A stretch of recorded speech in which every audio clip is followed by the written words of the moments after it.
édition de la cérémonie de remise des parchemins de fin d'études en mémorisation du Saint-Coran aux apprenants de la Madrasa Tul Hifz de la Jamaat islamique Ahmadiyya du Bénin le dimanche 14 juillet 2024 en la mosquée centrale Ahmadiyya Al-Mahdi dans le 4e arrondissement de Porto-Novo.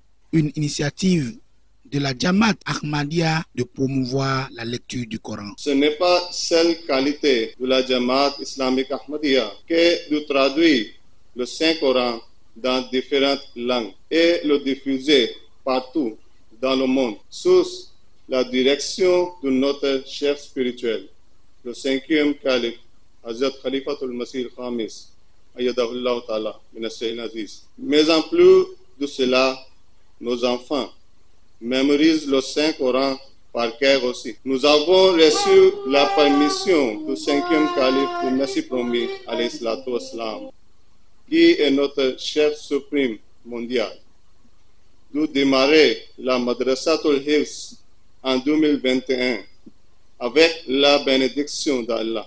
Le Saint-Prophète sallallahu alayhi wa sallam a dit respectez les 3 personnes. Premier, celui qui est âgé plus que vous. Deuxième, imamun adilun, un imam qui fait justice pour les autres.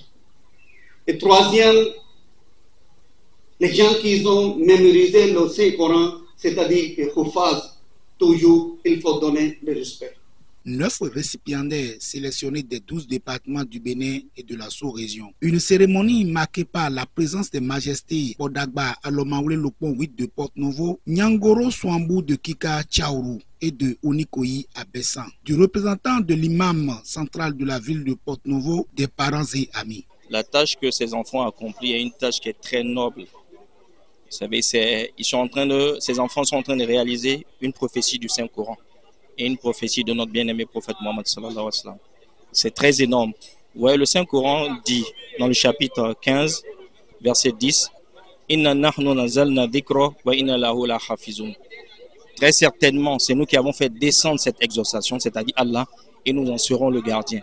À travers ces enfants qui ont mémorisé l'intégralité du Saint-Coran, c'est-à-dire du premier chapitre Surat al-Fatiha jusqu'au dernier chapitre Surat al-Nas, ces enfants contribuent à la réalisation de la prophétie contenue dans le Saint-Coran. C'est-à-dire à travers ce verset, Dieu a protégé l'intangibilité du Saint-Coran. Et ces enfants, ils ont la responsabilité aussi d'être des ambassadeurs du Saint-Coran. Ils ne doivent pas se contenter de répéter comme un perroquet les versets du Saint-Coran, mais ils doivent mettre en pratique les commandements du Saint-Coran.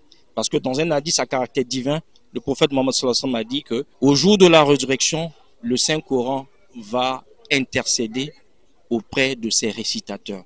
De quel genre de récitateurs il s'agit? Il ne s'agit pas certainement des récitateurs qui foulent au sol les commandements du Saint-Coran, mais il s'agit des récitateurs qui mettent en pratique les 700 commandements du Saint-Coran.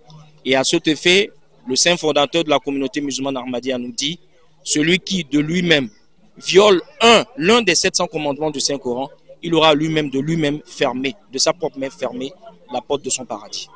Quiconque récite une lettre du livre d'Allah sera crédité d'une bonne action. Et une bonne action recevra une récompense décuplée.